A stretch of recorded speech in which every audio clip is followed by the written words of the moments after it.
Non, non, non, jamais ne passera. La parole de Dieu jamais ne passera.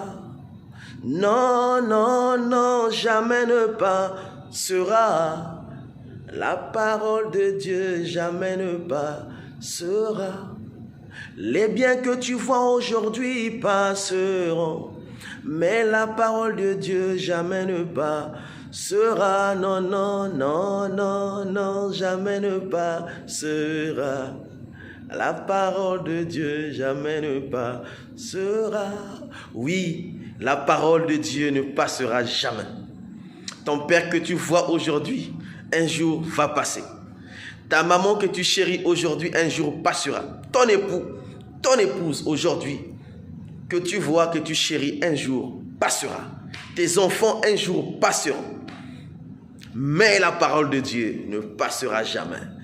Pourquoi? Parce que la Bible déclare au livre de Jean, chapitre 1, verset 1, au commencement, tout au commencement de toutes choses était la parole. Et la parole était avec Dieu, et la parole était Dieu. Et plus bas, il dit, cette parole s'est faite chair, est venue habiter au milieu des hommes comme Emmanuel. Oh Yeshua HaMashiach. La Bible déclare qu'il est venu parmi les siens, mais les siens ne l'ont point reconnu. Alléluia. La parole est donc Dieu.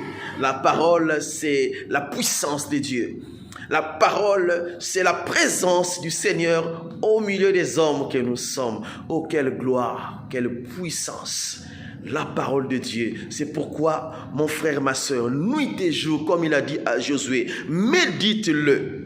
Ce livre doit être médité nuit et jour afin que tu réussisses. Parce qu'il n'y a pas un document dans ce monde qui incarne tellement de richesse, de puissance que la parole, la Sainte Bible. Que Dieu te bénisse. Je t'encourage de lire la Bible et non seulement de lire, de méditer afin de comprendre des révélations cachées dans la parole de Dieu.